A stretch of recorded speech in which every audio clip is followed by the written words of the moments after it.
তবে মনে রাখতে হবে, তাদেরকে তো আমরা ইহুদি বলতে পারতেছি না, আমরা তো তাদেরকে ইহুদি বলতে পারতেছি না।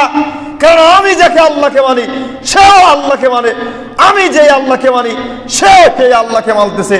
তবে আমরা এটা বলতে পারি যারা এই মসজিদ ভাঙার জঘন্য কাজের সাথে জড়িত রয়েছে, এদের ঈমান নিয়ে সমস্যা আছে, এদের মুসলমানিত্ব নিয়ে সমস্যা আছে, এদের ঈমান নিয়ে সমস্যা আছে, এদের ঈমান আছে কিনা যাচাই করতে হবে। যাবতীয় প্রশংসা সে আল্লাহ রাব্বুল আলামিনের জন্য, যে আল্লাহ রাব্বুল আলামিন গুড়ি গুড়ি বৃষ্টির মধ্য দিয়ে, একটা সুন্দরতম আবহাওয়ার মধ্য দিয়ে জুমাবারে আল্লাহর সন্তুষ্টি অর্জনের উদ্দেশ্যে মসজিদে সমবেত হওয়ার তৌফিক এনায়েত করেছেন। সেই আল্লাহ তাআলার শানে শুকরিয়া আদায় করি, সকলে পড়ি আলহামদুলিল্লাহ। শতকোটি দরুদ ও সালাম বর্ষিত হোক সেই নবীর প্রতি, যে নবীর নির্দেশনা অনুযায়ী জীবনযাপন করলে পরকালীন জীবনে রয়েছে মুক্তি, যে নবী সত্য মিথ্যা পার্থক্য করে দিয়ে গিয়েছেন, যে নবী বুঝিয়ে দিয়ে গিয়েছেন অন্য অন্য জাতি থেকে আমরা কতটা উত্তম, সেই নবীর প্রতি দরুদ ও সালাম বর্ষিত হোক, সকলে বলি সাল্লাল্লাহু আলাইহি ওয়াসাল্লাম। আজকের সংক্ষিপ্ত সময়ে আলোচনার বিষয়বস্তু আজান, এর উপরেই সংক্ষিপ্তভাবে আলোচনার চেষ্টা করব ইনশা আল্লাহুল আজিজ। আজকে যুবক যুবতীরা কত সুন্দর কণ্ঠে গান গাইতে পারে, বাপরে বাপ, মনে হয় প্রত্যেকটা ঘরে 2-4টা শিল্পী বিদ্যমান রয়েছে, ঠিক না ব্যাটিক? প্রত্যেকটা ঘরেই 2-4 জন শিল্পী একেবারে মজুদ রয়েছে, সবাই গান গাইতে পারে, সবাই সুরে সুর মেলাতে পারে, তালে তাল মেলাতে পারে, নাচতেও পারে, পরিস্থিতি এরকম। কিন্তু যদি বলা হয় বাবজি আজান দাও তো দেখি, তখন আর আজান দিতে পারে না, তখন তার পক্ষে আজান দেয়া সম্ভব নয়। মসজিদে ইমাম হবে কে, ইমাম কে হবে, ইমামতি কে করবে, মুয়াজ্জিন কে করবে, এটা ঠিক করে দেওয়ার দায়িত্ব আপনি নিতে রাজি, এটা ঠিক করে দেওয়ার দায়িত্ব নিতে আপনি খুব রাজি, শক্ত। আপনার ক্ষমতা এমন যে আপনি বলতেছেন ইমাম সাহেব আমার মনোনীত হতেই হবে, মুয়াজ্জিন আমি যাকে পছন্দ করব সেই হবে, আপনার এত ক্ষমতা। যদি বলা হয় এত ক্ষমতা না দেখিয়ে ইমামতি করেন তো দেখি, মুখটা বিড়ালের মতো হয়ে যাবে। যদি বলা হয় এত ক্ষমতা না দেখিয়ে একটু কয়েকটা দিনে আজান দেন দেখি, দাঁতগুলো ভেঙে পড়ে যাবে, এরপরে আজানের বাক্যগুলোর মুখ দিয়ে বের হবে। পরিস্থিতি সমাজের আমাদের এরকমটাই হয়ে গিয়েছে। সূরা জুমা আয়াত নম্বর 9, মহান আল্লাহ বলেন, ইয়া আইয়ুহাল্লাযীনা আমানু, হে ঈমানদারগণ, ইযা নুদিয়া লিস-সালাতি মিন ইয়াউমিল জুমআতি, যখন জুমার দিন তোমাদেরকে সালাতের জন্য ডাকা হয়, আজান দেয়া হয়, ফাসআউ ইলা যিকরিল্লাহি ওয়া যারুল বাই', তখন তোমরা যাবতীয় ক্রয় বিক্রয় কেনা বেচা বন্ধ করে দিয়ে মসজিদের দিকে সমবেত হও। যারা এখন পর্যন্ত বাহিরে অবস্থান করতেছেন, মসজিদে আসার গুরুত্ব মনে করছে না, এরা সম্পূর্ণ এই আয়াতের বিরোধিতা করেছে, সম্পূর্ণ বিরোধিতা করছে। আপনি এখন প্রেজেন্ট এইটুকু ঘুরে আসেন, দেখেন অনেক কয়টা দোকান এখনো খোলা আছে, এখনো খোলা আছে। আপনি বাইরে যান, দেখবেন বহু মানুষ এখনো গরু ছাগলকে গোসল করাচ্ছে, বহু মানুষ এখনো মাঠে আছে, সম্পূর্ণ এই আয়াতের বিরোধিতা করছে। আল্লাহ বলতেছেন আজান যখন হয়ে যায় সমস্ত কাজকাম বন্ধ, সমস্ত কাজকাম বন্ধ, মসজিদে যেতে হবে, যে কোনো মূল্যে যেতে হবে, যেতেই হবে, যেতেই হবে, বিকল্প কোনো রাস্তা নেই। যালিকুম খায়রুল লাকুম ইন কুনতুম তা'লামুন, এখানে তোমাদের কল্যাণ রয়েছে, এটাতেই কল্যাণ আছে, কল্যাণ পৃথিবীতে অন্য জায়গাতে খুঁজে লাভ নেই। কল্যাণ মসজিদে আছে, কল্যাণ মসজিদে আছে। মসজিদে আসবেন, আল্লাহকে ডাকবেন, যা লাগবে তাকে বলবেন, ইনশাআল্লাহ আল্লাহ সুবহানাহু ওয়া তাআলা আপনার চাহিদা পূরণ করে দিবে। আমরা মসজিদে আর কি আসবো মনেই হয়ে গেল, বলতে চেয়েছিলাম না, এরপরেও স্মরণ হয়ে গেল। মসজিদে আর কি কারণে আসবো? মসজিদ ভাঙা নিয়ে আমরা প্রস্তুত, মসজিদ ভাঙতে আমরা ব্যতিব্যস্ত। নিউজটা জানা আছে নাকি কারো? জেনেছেন কেউ মসজিদ ভাঙা হয়ে গেছে সম্প্রতি? কি খবর রাখেন? একটা যুবক বলল, কোনো খবরই আপনাদের মাঝে আসে না, খালি খবর রাখবেন পেঁয়াজের দাম কত, এটার দাম কত, কার মেয়ে বের হয়ে গেল, কার ছেলে পাল ভাগিয়ে নিয়ে আসলে এই খবরগুলো রাখবেন আপনার। সম্প্রতি ব্রাহ্মণবাড়িয়াতে আহলে হাদিসের একটা মসজিদে আক্রমণ চালিয়েছে, একজন মুসল্লি ভাইকে রক্তাক্ত করে ফেলেছে। রমজান মাসেও কয়েকটা ঘটনা ঘটেছে। জামালপুরে একটা মসজিদে ঈদের দিন বা ঈদের পরের দিন এরকম সেখানেও আক্রমণ করা হয়েছে। তো মসজিদ ভাঙার কাজটা কাদের? মসজিদ ভাঙতেছে কারা বর্তমানে বেশি? ইহুদিরা। একজন বললেন মসজিদ ভাঙতেছে আমরা যদি লক্ষ্য করি তাহলে দেখতে পারবো ইসরায়েলের বর্বর জাতি, নিকৃষ্ট জাতি ইহুদিরা। বাংলাদেশের মসজিদগুলো ভাঙতেছে কারা? বাংলাদেশের মসজিদ কি ওই ইসরায়েলের ইহুদিরা এসে ভাঙতেছে? বাংলাদেশের মসজিদগুলো ইসরায়েলের ইহুদিরা ভাঙতেছে না, বাঙালিই ভাঙতেছে, বাঙালিই ভাঙতেছে। তবে মনে রাখতে হবে তাদেরকে তো আমরা ইহুদি বলতে পারতেছি না, আমরা তো তাদেরকে ইহুদি বলতে পারতেছি না, কারণ আমি যাকে আল্লাহকে মানি সেও আল্লাহকে মানে, আমি যে আল্লাহকে মানি সে সেই আল্লাহকে মানতেছে। তবে আমরা এটা বলতে পারি যারা এই মসজিদ ভাঙার জঘন্য কাজের সাথে জড়িত রয়েছে এদের ঈমান নিয়ে সমস্যা আছে, এদের মুসলমানিত্ব নিয়ে সমস্যা আছে, এদের ঈমান নিয়ে সমস্যা আছে, এদের ঈমান আছে কিনা যাচাই করতে হবে। মসজিদ ভাঙবা মানে বাংলাদেশের মাটিতে চিশতি, সবেরি, মোজাদ্দেদি, দেওয়ানবাগি, পেট মোটা ভুট্টা, শয়তান, কত রকমের তরিকা আছে।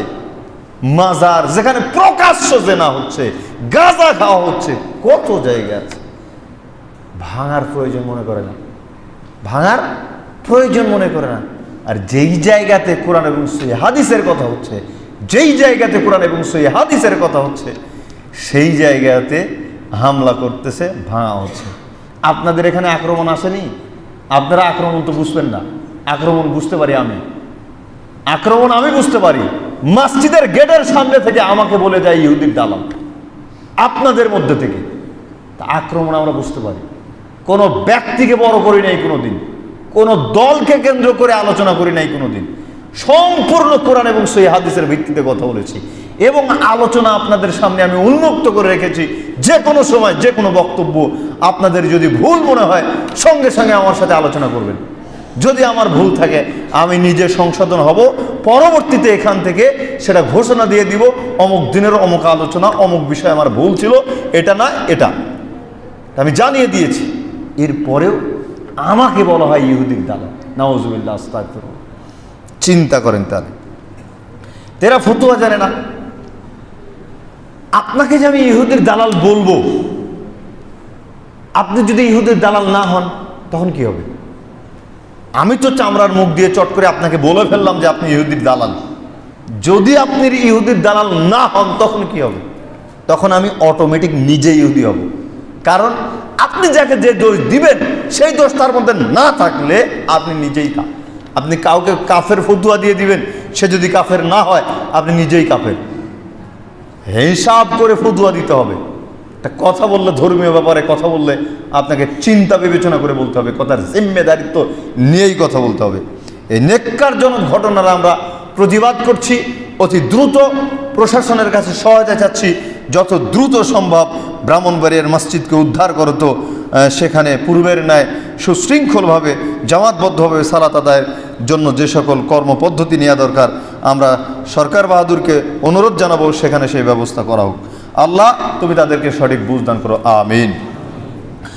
আবু সাঈদ খুদরি রাদিয়াল্লাহু তাআলা আনহু বলেন, রাসূল সাল্লাল্লাহু আলাইহি ওয়াসাল্লাম বলেছেন, লা ইয়াসমাউ মাদা সাউতিল মুয়াজ্জিনু জিন্নুন ওয়ালা ইনসুন ওয়ালা শাইউন।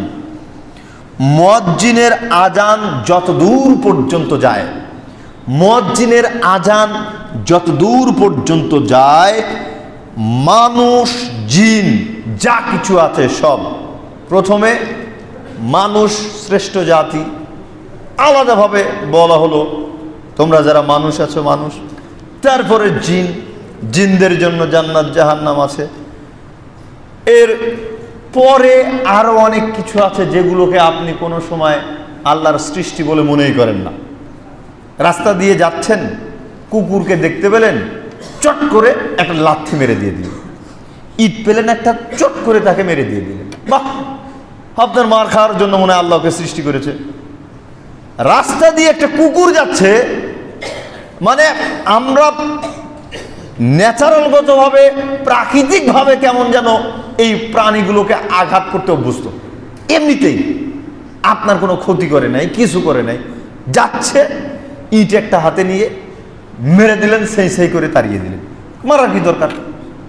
আপনার ক্ষতি করলো কি? কোনো ক্ষতি করে নাই, এমনি কেন মারলেন?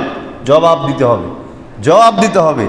পিঁপড়া আপনাকে একটা কামড় দিয়েছে, একটা পিঁপড়া আপনাকে আঘাত করেছে, আপনি তার পুরা বংশকে মেরে ফেলবেন কেন?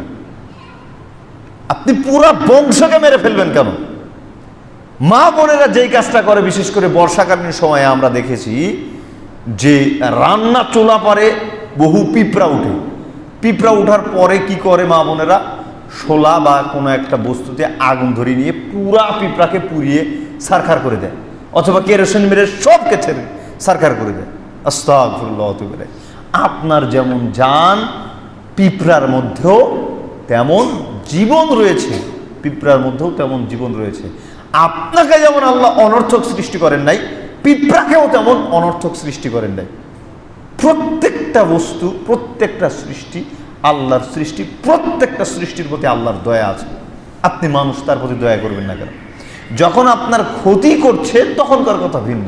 কুকুরকে সাধারণত আমরা মানে এমনিতেই মারতে অভ্যস্ত, এমনি তাড়িয়ে দিবেন। বাড়ি পরিষ্কার পরিচ্ছন্ন রাখবেন যাতে কুকুর আপনার বাড়িতে না আসে, বাড়ি জীবাণুমুক্ত রাখবেন, খাদ্য এখানে সেখানে ফেলবেন না, আপনার বাড়িতে এগুলো আসবে না। খাবার যেখানে পাবে সেখানেই যাবে। খাবার বাড়িতে যে কোনো নির্দিষ্ট জায়গাতে রাখুন, উচ্ছিষ্টগুলো সেখান থেকে পশু পাখিগুলো এসে খেয়ে যাবে, কোনো অসুবিধা হবে না। প্রথমে বললেন জিন, মানুষ, জিন এবং যা কিছু রয়েছে সব কিছু। তারপরে কি বললেন? ইল্লা শাহিদালাহু ইয়াউমাল কিয়ামাতি, কিয়ামতের দিন মানুষ, জিন যা কিছু রয়েছে সব কিছু মুয়াজ্জিনের পক্ষে সাক্ষ্য প্রদান করবেন। সুবহানাল্লাহ।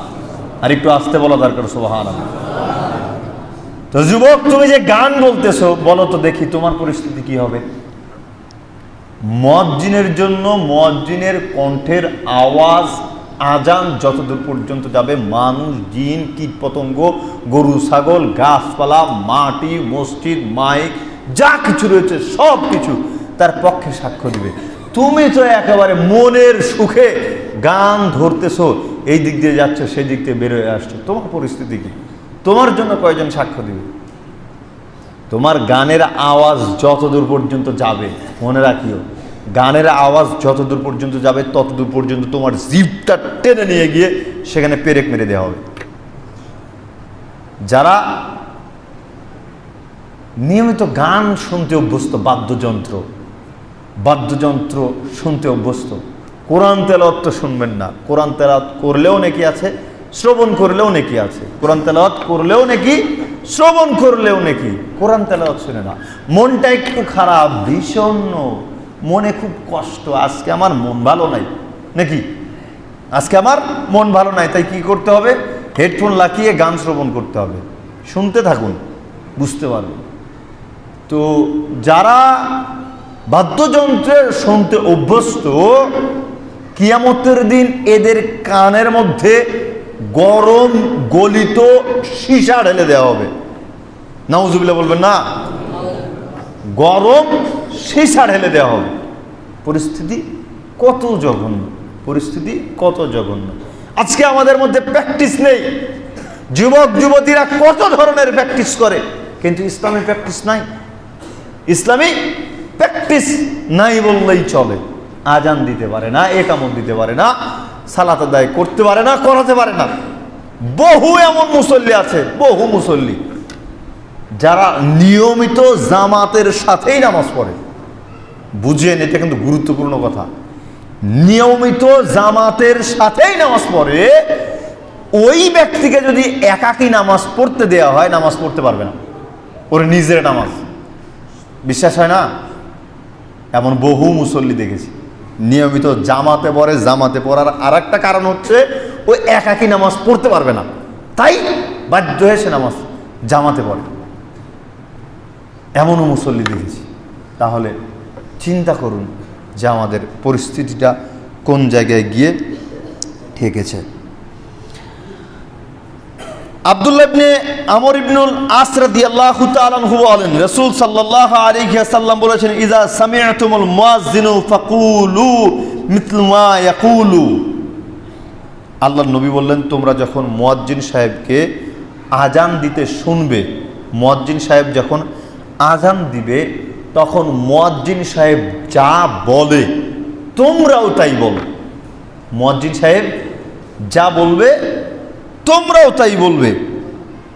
সুম্মা সাল্লু আলাইয়া ফাইন্নাহু মান সাল্লা আলাইয়া সালাতান সাল্লাল্লাহু আলাইহি ওয়াসাল্লাম। মুয়াজ্জিন সাহেব আজান দিলে মুয়াজ্জিন সাহেব যা বলবে তোমরাও তাই বলবে। আজান যখন শেষ হয়ে যাবে তখন তোমরা দরুদ পাঠ করবে। এখন তো সমাজে কত রকমের দরুদ আছে, দরুদে হাজারি, লাখো দরুদ, কি জানি নাম, এত আমি জানি না। বহু দরুদ আছে। মানে বেদাতি আলেমদের এক একটা আলেমের বৈশিষ্ট্য, তার ব্যক্তিগত দরুদ থাকতে হবে, ব্যক্তিগতভাবে দরুদ থাকতে হবে। আর কি ঢং, কি সুর, এক একজন এক এক ভঙ্গিতে করে থাকেন। তাহলে দরুদ পাঠ করলে কি হবে? সাল্লাল্লাহু আলাইহি বিহা আশরান, তার উপরে 10 বার রহমত বর্ষিত হবে। সুবহানাল্লাহ। একবার দরুদ পাঠ করবে যে ব্যক্তি, তার উপরে 10 বার রহমত বর্ষিত হবে। গুরুত্বপূর্ণ কথা। দরুদ একবার যদি নবীর প্রতি পড়া হয়, তবে তার উপরে কয়বার রহমত বর্ষিত হয়?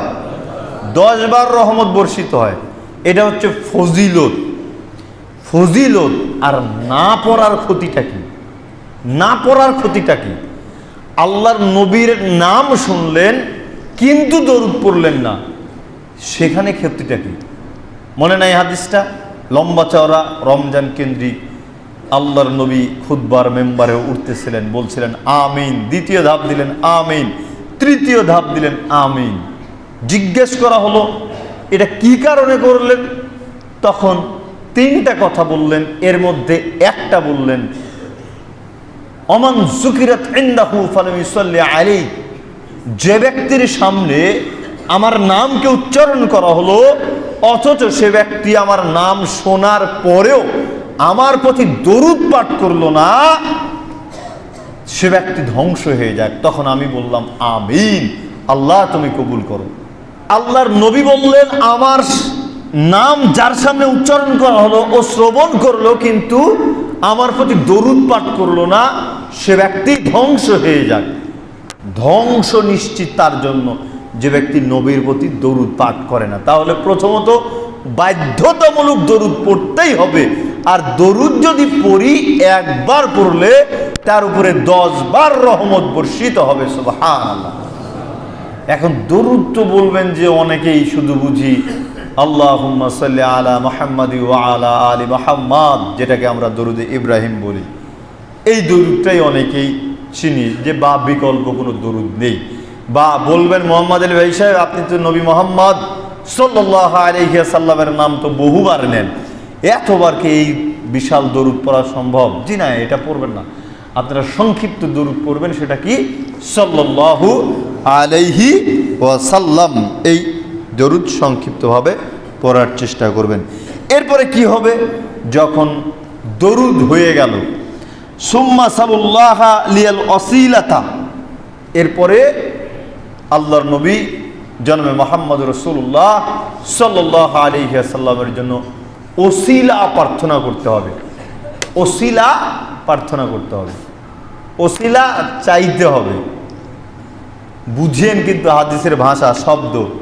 আল্লাহর নবী ওসিলা চাইতে বললেন যে তোমরা আজানের সাথে মুয়াজ্জিন যা বলে তাই বলো, তারপরে আজান শেষ হলে দরুদ পাঠ করো, তারপরে তোমরা ওসিলা চাও। ওসিলা কি করতে বললেন? চাইতে বললেন নাকি ধরতে বললেন? ওসিলা চাইতে বললেন, এটা মনে রাখবেন। আমাদের দেশে ওসিলা ধরা হয়, পীর ফকির শয়তান এরা বলে ওসিলা ধরতে হবে, যার পীর নাই তার পীর শয়তান। নাউজুবিল্লাহ বলার দরকার নেই, যার পীর নাই তার পীর শয়তান, তারা বলতেছে। এই যুক্তি যখন আমার সামনে বলা হলো যে যার পীর নাই তার পীর শয়তান, তখন আমার ঘ্যাট করে মনে হয়ে গেল প্রথম পীরের পীর আবার কে আসিল। বললাম ভাই সাহেব তোমার প্রথম পীর, পীরের পীর, তার পীর, তার পীর, তার পীর, প্রথম পীর কে ছিল? তা বলতেছে আব্দুল কাদের জিলানী। আব্দুল কাদের জিলানীর পীর কে ছিল? তার পীর কেউ নাই। তার যদি পীর কেউ না থাকে তাহলে তোমার কথা অনুযায়ী সে তো শয়তান। নাউজুবিল্লাহ, আস্তাগফিরুল্লাহ। আমরা আব্দুল কাদের জিলানীর ব্যাপারে এরকম মন্তব্য করি না, তার কথার পরিপ্রেক্ষিতে বলছিলাম যে যদি যার পীর নাই তার পীর শয়তান হয়, তাহলে তার তো পীর নাই, তাহলে সে শয়তান। তার অনুসারী যত চেলা চামুন্ডা আছে তারা সবাই পাকা টাটকা শয়তান। ঠিক না বাড়ি? পরিস্থিতি এরকম। আল্লাহর নবী বললেন সুম্মা সাল্লাল্লাহুল ওসিলা, তোমরা এরপরে ওসিলা চাও, ওসিলা প্রার্থনা করো। ফাইন্নাকা মানজিলাতুন ফিল জান্নাতি, কেননা এই ওসিলা হচ্ছে জান্নাতের সর্বোচ্চ একটা জায়গা। সুবহানাল্লাহ। তাহলে ওসিলা কার নাম হলো? জান্নাতের একটা সর্বোচ্চ জায়গার নাম, যে জায়গার চাইতে আর উচ্চ মর্যাদা সম্পূর্ণ কোনো জায়গা হয় না। জান্নাতের মধ্যকার সবচাইতে উত্তম মর্যাদাপূর্ণ জায়গার নাম হচ্ছে ওসিলা, নাম হচ্ছে ওসিলা। আল্লাহর নবী বললেন আমি আশা করি ওই জায়গাটা আমি পাবো। তোমরা আমার জন্য আল্লাহ তাআলার নিকটে প্রার্থনা করো, বড় প্রতিপালক জান্নাতের মধ্যে যে মর্যাদাপূর্ণ জায়গাটি আছে ওসিলা নামক জায়গা, আল্লাহ তুমি এই ওসিলা নামক জায়গাটি আমাদের নবী মুহাম্মদ সাল্লাল্লাহু আলাইহি ওয়াসাল্লামকে প্রদান করো। আল্লাহর নবী বললেন তোমরা যদি এই দোয়াটি আমার জন্য করো তবে আমি তোমাদেরকে সুপারিশ করব, আমার সুপারিশ তোমাদের জন্য ওয়াজিব হয়ে যাবে। সুবহানাল্লাহ। আর এই শয়তানেরা কি করেছে? এই ওসিলা তার শয়তান পীরকে বানিয়ে দিয়েছে। গোসল দেওয়া লাগে না, কয়েকদিন আগে দেখলাম কাঁটা বাবা, দেখছেন না ভিডিওটা? এভাবে ঢোল পিটতেছে না, যে এটাকে কি বলে আমরা ভুলে গিয়েছি। ছোটবেলাতে কটকটি লুই মদন বিক্রি করতে আসতেছিল, একটা বয়ম তেলের কৌটার এপার ওপারে পলি বা ডাঙ্কা, ওই যে গরুর চামড়া ডাঙ্কা বেঁধে তার সাথে আবার স্যান্ডেলের একটা বুট কেটে এভাবে বাজাতে বাজাতে আসতেছিল। তোর পুরা শরীর বেলের কাঁটা, বিশাল বিশাল কাঁটা দিয়ে এভাবে টান হয়ে ন্যাংটা হয়ে শুয়ে আছে আর এভাবে বাজাচ্ছে। এ হচ্ছে কাঁটা বাবা। এখন বলেন তো একে আমাকে ধরতে হবে, একে ধরলে নাকি আমি আপনি জান্নাতে যাব? নাউজুবিল্লাহ, আস্তাগফিরুল্লাহ। একেবারে মাঝে মধ্যে কি এমনি বলি কোলার ফাইটে দিয়ে এদেরকে পেটা দরকার। উমর ইবনুল খাত্তাব রাদিয়াল্লাহু তাআলা আনহু বলেন, রাসূল সাল্লাল্লাহু আলাইহি ওয়াসাল্লাম বলেছেন, ইযা ক্বালাল মুয়াজ্জিন, যখন মুয়াজ্জিন সাহেব বলে আল্লাহু আকবার আল্লাহু আকবার, ফাকালা আহাদুকুম, তখন তোমাদের কেউ যদি বলে আল্লাহু আকবার আল্লাহু আকবার, এরপরে মুয়াজ্জিন সাহেব যখন বলবে আশহাদু আল্লা ইলাহা ইল্লাল্লাহ, তোমরাও তখন বলবে আশহাদু আল্লা ইলাহা ইল্লাল্লাহ। এরপরে যখন মুয়াজ্জিন সাহেব বলে উঠবেন আশহাদু আন্না মুহাম্মাদার রাসূলুল্লাহ, তখন তোমরাও বলবে আশহাদু আন্না মুহাম্মাদার রাসূলুল্লাহ। এরপরে যখন মুয়াজ্জিন সাহেব বলবে হাইয়া আলাস সালাহ, তখন তোমরা বলবে লা হাওলা ওয়ালা কুওয়াতা ইল্লা বিল্লাহ। এরপরে যখন মুয়াজ্জিন সাহেব বলে উঠবেন হাইয়া আলাল ফালাহ, তখন তোমরাও বলবে লা হাওলা ওয়ালা কুওয়াতা ইল্লা বিল্লাহ। আবার যখন মুয়াজ্জিন সাহেব বলবে আল্লাহু আকবার আল্লাহু আকবার, তখন তোমরাও বলবে আল্লাহু আকবার আল্লাহু আকবার। আবার যখন মুয়াজ্জিন সাহেব বলে উঠবেন লা ইলাহা ইল্লাল্লাহ, তখন তোমরাও সাথে সাথে বলো লা ইলাহা ইল্লাল্লাহ। যদি তোমরা বলো আল্লাহর নবী বললেন মিন কলবিহি দাখালাল জান্নাহ, যে ব্যক্তি উত্তর প্রদান করবে সে ব্যক্তি জান্নাতে প্রবেশ করবে। সুবহানাল্লাহ। আর আমরা কি করি, মুয়াজ্জিন সাহেব আজান যখন দেয় তখন টিটকারি মারা শুরু করে দিই, এই মুয়াজ্জিন চলে, বুইরা মার্কা মুয়াজ্জিন, মনে হয় ভাটিয়ালি গান দিচ্ছে। আরে বাপরে, মসজিদের দায়িত্বশীলরা নিযুক্ত করেছে, নিযুক্ত হয়ে গিয়েছে, আপনাকে মন্তব্য করতে বলেছে কে? তাকে মন্তব্যের জায়গা আছে, পাবলিক প্লেসে মাঠে ঘাটে মুয়াজ্জিনকে নিয়ে আপনি মন্তব্য করবেন কেন?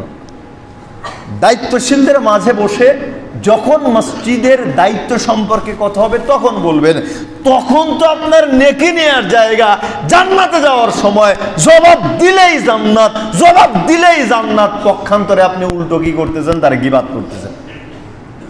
মুয়াজ্জিন ইমামের গীবাত বদনাম করা খুব ইজি। একদিন মনে হয় বললামই, মুয়াজ্জিন সাহেব ইমাম সাহেবের বদনাম করা খুব সহজ। 500 টাকা 1000 টাকা বেতন বের করা, বৃদ্ধি করা খুব কঠিন। কোটি টাকা দিয়ে মসজিদ করা খুব কঠিন, তার চাইতেও কঠিন ইমাম মুয়াজ্জিনের বেতন 500,000 টাকা বৃদ্ধি করা। ঠিক না ঠিক বললাম? জাবির ইবনে আব্দুল্লাহ রাদিয়াল্লাহু তাআলা আনহু বলেন, রাসূল সাল্লাল্লাহু আলাইহি ওয়াসাল্লাম বলেছেন, হিনা ইসমাউন নিদাআ, যখন মুয়াজ্জিন সাহেবের আজান শুনবে, আল্লাহুম্মা রাব্বা হাযিহি দাওয়াতি তাম্মা ওয়াস সালাতিল কাইমা আতি মুহাম্মাদাল ওয়াসিলাতা ওয়াল ফাদিলা ওয়া বাসু মাকামান মাহমুদ আল্লাযী ওয়া'আতা, তোমরা এই দোয়াটি পাঠ করবে, হাল্লাত লাহু শাফাআতি ইয়াউমাল কিয়ামাতি, তবে কি হবে, তবে কিয়ামতের দিন আমি তোমাদের জন্য সুপারিশ করব। এটাই হচ্ছে ওসিলা প্রার্থনার দোয়া, এটাই হচ্ছে কি ওসিলা প্রার্থনার দোয়া। আল্লাহুম্মা রাব্বা হাযিহি দাওয়াতি তাম্মা ওয়াস সালাতিল কাইমা আতি মুহাম্মাদাল ওয়াসিলাতা ওয়াল ফাদিলা ওয়া বাসু মাকামান মাহমুদ আল্লাযী ওয়া'আতা। এরপরে কি যেন নাম ছিল, ভুলে গেলাম। ইসলামী ফাউন্ডেশনের গত সেশনের কে ছিল গো, শামীম আফজাল না কি যেন নাম, মনে হয় ভুল বললাম। এই বেটা এসে কি করেছিল, ইন্নাকা লা তুখলিফুল মিআদ, জয়ীফ হাদিস জাল হাদিস ঢোকাই দিয়েছে সাথে। মানে নেকি পাওয়ার আপনার যত জায়গাগুলো আছে, বেদাতিরা যে কোনোভাবে আঙ্গুল সেখানে ঢোকাবেই। এই দোয়াটি বাংলাদেশের প্রেক্ষিতে, এই দোয়াটি আল্লাহুম্মা রাব্বা হাযিহি দাওয়াতি তাম্মা, বিশেষ করে বাংলাদেশের প্রেক্ষিতে এই দোয়াটি আমার মনে হয় আমার পরের জেনারেশন পর্যন্ত, এখনকার কি পরিস্থিতি, মিডিয়ার সামনে টিভির সামনে তো ভাবে যাওয়া হয় না, বলতে পারতেছি না, আমার জেনারেশনের কিছুটা পর পর্যন্ত এই দোয়াগুলো প্রায় সকল মানুষটাই জানে, পারে না?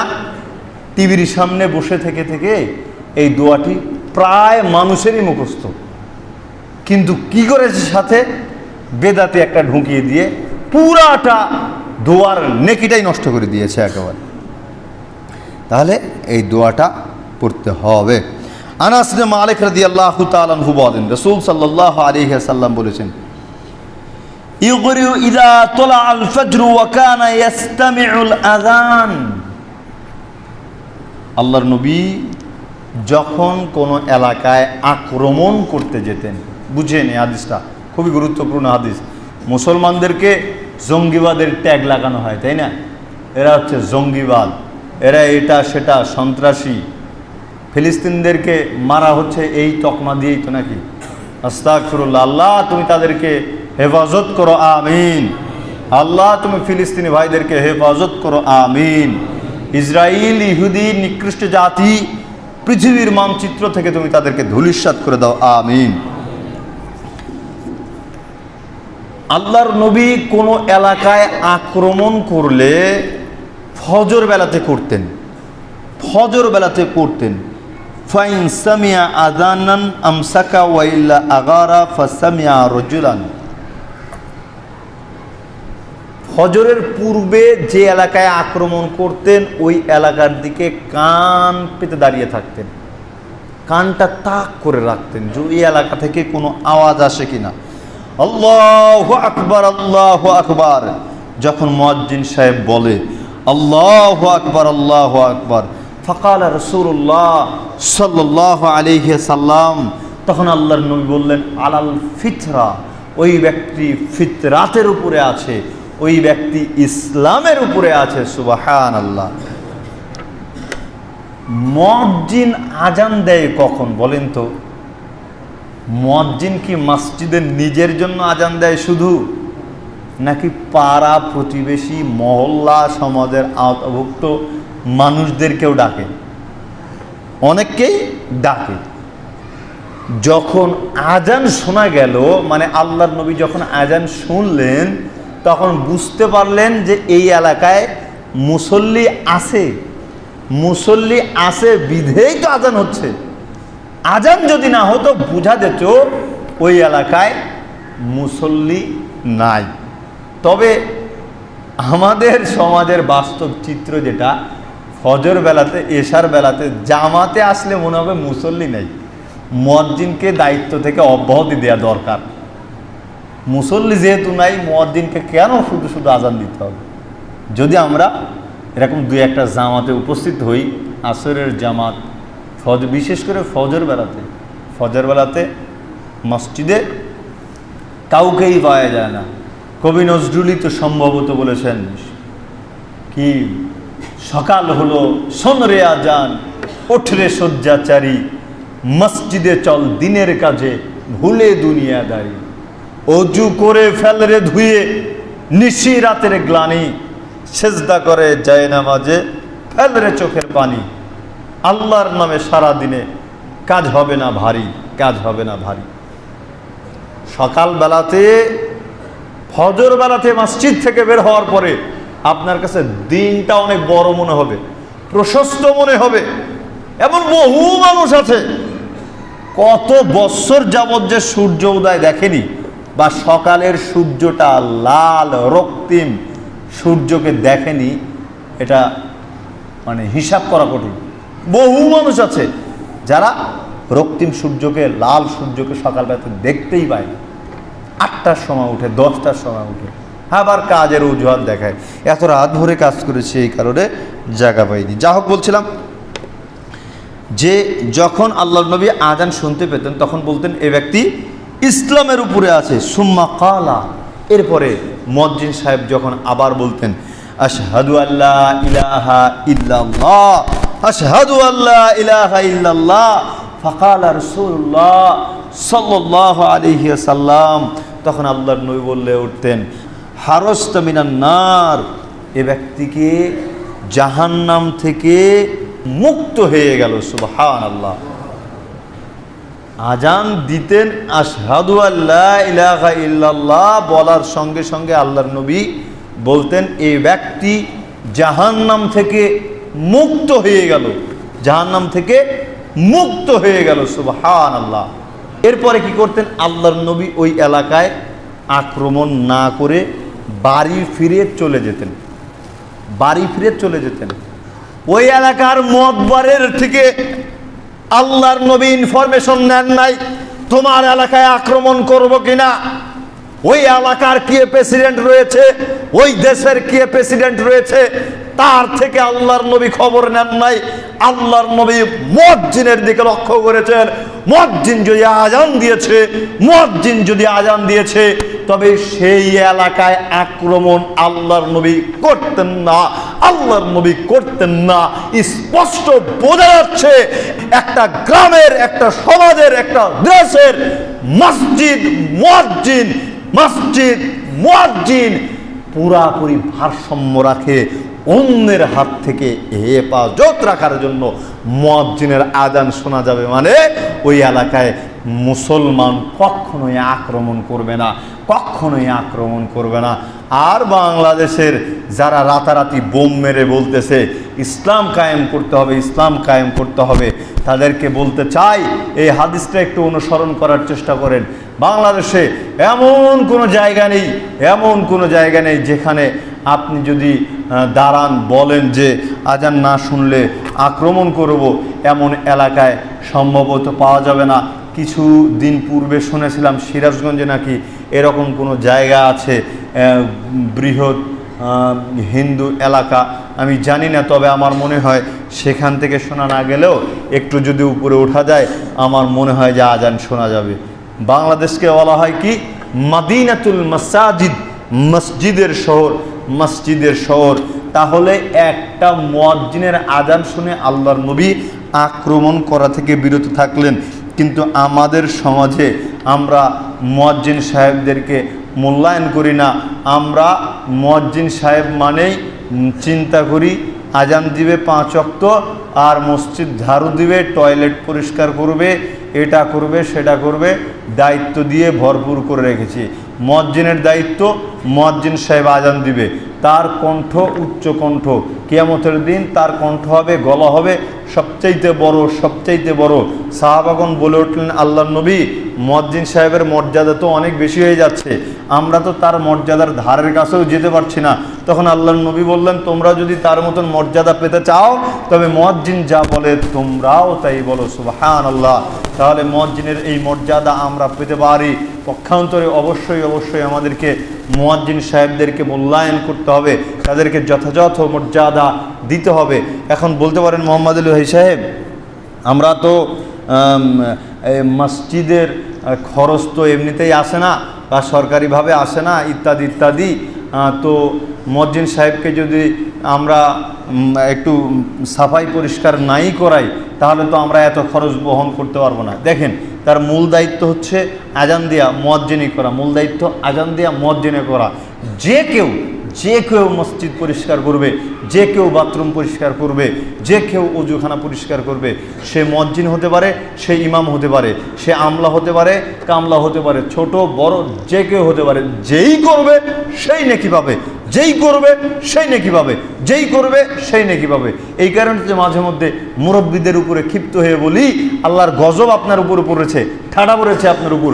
যেই বয়সে আপনার হয়েছে এই বয়সে তো আপনার বাড়িঘর ছেড়ে দিয়ে মসজিদে আসা দরকার। মসজিদে আসবেন, 5 ওয়াক্ত সালাত আদায় করবেন, মসজিদ পরিষ্কার করবেন, নেকি নেবেন, মসজিদ পরিষ্কার করবেন, নেকি নেবেন, কিন্তু তা পারেন না, ব্যস্ত।